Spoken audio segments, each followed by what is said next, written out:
दोस्तों नमस्कार। आज मैं आपके सामने एक वीडियो लेके आया हूँ जिसमें मेरे बहुत से दोस्त भाई बहन हर समय ये शिकायत करते रहते हैं कि हमें एसिडिटी यानी तेजाब की शिकायत रहती है। तो उसके लिए मैं आपको कुछ घरेलू नुस्खे या कुछ खान पीन के बारे में आपको परहेज बताऊंगा।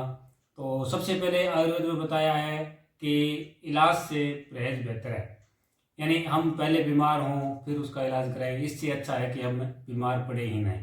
तो तेजाब के लिए यानी एसिडिटी जिसको बढ़ती है उसको मेरी बातें ज़रा ध्यान से सुनना और समझने की कोशिश करना, ताकि आपको ये इस बीमारी से जड़ से मुक्ति मिले। सबसे पहली चीज़ हमें समझना है हमारे बॉडी को, शरीर को और शरीर के भागों को जो अन्य अन्य प्रकार की क्रियाएं करता है। जैसे जैसे ही हम जैसे ही भोजन करते हैं तो मुख में चबाना शुरू करते हैं, और जैसे ही मुख में चबाना शुरू करते हैं मुख के अंदर लार बनती है, और जैसे ही मुख के अंदर लार बनती है हमारी जो ये नाभि से ऊपर ये जो फांसली है, इस फांसली के बिल्कुल नीचे साइड में पित्त होता है, यानी गॉल ब्लैडर कहते हैं इसको या पित्त बोलते हैं। उसके अंदर क्या होता है, एक एसिड जिसको देसी भाषा में हम तेजाब बोलते हैं, वो तेजाब बनना शुरू हो जाता है। और जैसे ही हमारा पहला ग्रास उस भोजन नलिका से अंदर जाता है तो वो पित्त के ऊपर से होकर गुजरता है, तो उसमें एक बूंद एसिड की उसके अंदर मिल जाती है। उसके बाद में आपने जितना भोजन किया, अब समझना आपने जितना भोजन किया, यानी एक बार में अगर आपने 4 रोटी खाई, 5 रोटी खाई या 6 रोटी खाई, तो वो एक बूंद एसिड ही बनता है। और वो एक बूंद एसिड इतना तीव्र होता है कि वो उस भोजन को गालने में, यानी उस भोजन को हमारे शरीर में पचाने में बहुत बड़ा योगदान है उसका। तो अब आप समझना कि आपने एक बार में अगर 6 रोटी खाई तो एक बूंद एसिड की आपके शरीर में उस भोजन को पचाने में सहायक है। अगर आपने एक बार में 1 रोटी खाई तो भी एक बूंद एसिड की आपकी पहली ग्रास के साथ बनेगी। अब आपने क्या किया, 1 रोटी खा करके आप खड़े हो गए, उसके बाद में 1 घंटे बाद में आपने सिर्फ दोबारा 1 रोटी खाई, वो एक बूंद फिर उसके अंदर एसिड की उस भोजन को पचाने के लिए बनेगी।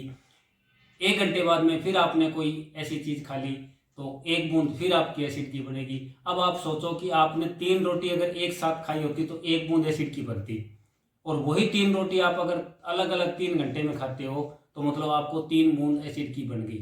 तो एक बूंद एसिड की उन तीनों या 4 रोटियों को पचाने के लिए काफ़ी थी, और आपने क्या किया, आपने उनको 3 बूंद एसिड की अलग से आपने अपने शरीर में पैदा कर ली।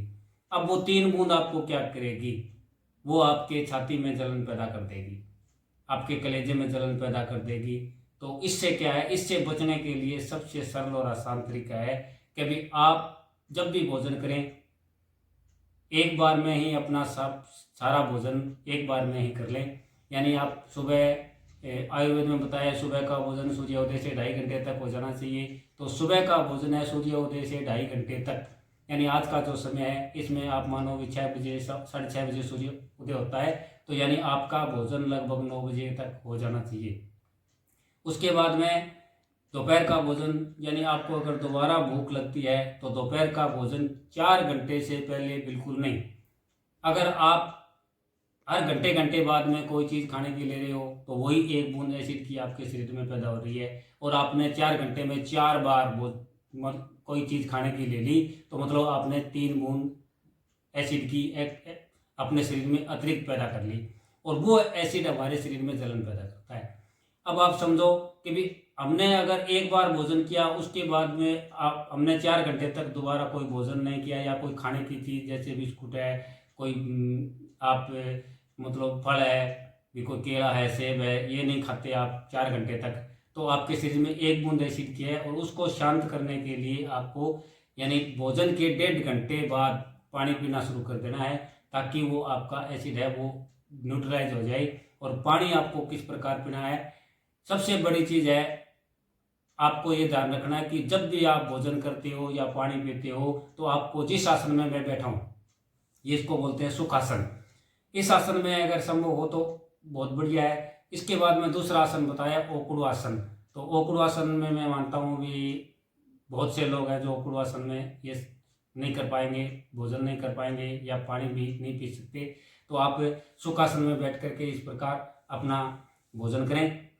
और जब भी आपको पानी पीना है तो सुखासन में बैठकर ही पानी पीना है, और पानी बिना कुल्ला करे, यानी अपने मुंह की लार को जितना हो सके।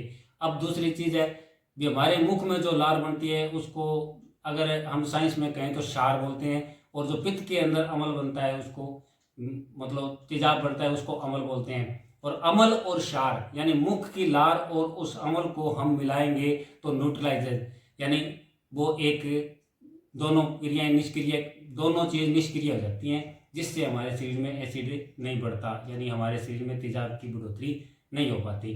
तो सबसे बड़ी चीज़ तो आपको ये देखनी है कि भी आपको एक बार में ही अपना सब सारा भोजन है, जो भी आपको चीज़ अच्छी लगती है वो आप सुबह भोजन के साथ ही लें।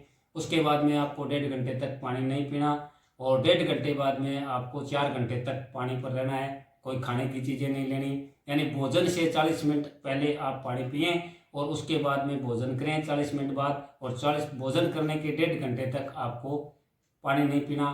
तो अब भी उस दौरान अगर आपको प्यास लगे, अब शरीर के 14 वेग हैं उनको भी आपको नहीं रोकना होता, यानी प्यास भी उसमें एक वेग है। वेगों की बात मैं बाद में बताऊंगा आपको, पर सबसे पहले चीज़ है भी प्यास एक वेग है हमारे शरीर में, उस वेग को आपको रोकना नहीं होता। तो अब आप भोजन कर लेते हो सुबह, उसके बाद में आपको प्यास लगे तो हम क्या पिए। तो सबसे बड़ी चीज़ बताइए, सुबह सुबह का जो हमारा शरीर है उसमें जो यानी एसिड भोजन के साथ मिलकर के एक एंजाइम पैदा करता है जो भोजन को पचाने में सहायक होता है, और उस समय जो भोजन के अंदर एंजाइम पैदा होता है वो हमारे शरीर में फ्रूट पचाने का एंजाइम पैदा होता है। और दोपहर के समय जो भोजन के साथ जो भी क्रिया होती है उसमें जो एंजाइम पैदा होता है उस वो एंजाइम होता है हमारे शरीर में खट्टी चीज़ों के पाचन के लिए। और रात्रि के समय भोजन के साथ जो एंजाइम पैदा होता है वो होता है दूध को पचाने के लिए। तो आपको ये ध्यान रखना है कि सुबह के भोजन के बाद अगर आपको प्यास लगे तो आप जूस पी सकते हो। दोपहर के भोजन के बाद अगर आपको प्यास लगे तो आप कोई भी खट्टे फल का जूस या लस्सी, या अपने गांव में लस्सी होती है वो लस्सी पी सकते हो। और सुबह भी अगर आपको जूस आपके पास नहीं है, मौजूद नहीं है, तो आप लस्सी पी सकते हो। पर ये क्रिया आपको शाम को नहीं करनी है। सुबह लस्सी पी ली, दोपहर को भी लस्सी पी ली, और रात्रि के भोजन के बाद भी आप लस्सी पीते हो तो वो एसिड को डबल कर देगी, क्योंकि शाम को जो लस्सी है उसके अंदर सिट्रिक एसिड बढ़ जाता है, जिसके कारण वो एसिड की मात्रा को तीव्र कर देता है। तो आपको क्या रखना है, शाम के भोजन के बाद आपको दूध, सुबह के भोजन के बाद लस्सी, और दोपहर के भोजन के बाद लस्सी आप पी सकते हैं, जिससे आपके शरीर में जो तेजाब की बढ़ने की जो क्रिया है वो नहीं रहेगी। और सबसे बड़ी बात यही है इसमें कि भी आपको मतलब बार बार भोजन नहीं करना, एक बार में आपने भोजन करना है और उसके 4 घंटे तक दोबारा खाने की कोई भी चीज़ आपको नहीं लेनी होती। तो एक तो ये आपको ध्यान रखना है। और इसके बाद में मैं आपको अगली वीडियो में मैं बताऊंगा अभी आपको इसके लिए, इसकी बचाव के लिए आपको क्या करना है, और सुबह सुबह आप क्या खा सकते हो जिससे आपके शरीर में तेजाब की बढ़ोतरी न हो। धन्यवाद। मेरी वीडियो को आगे शेयर करें ताकि अन्य लोगों को भी इसके बारे में पता चले।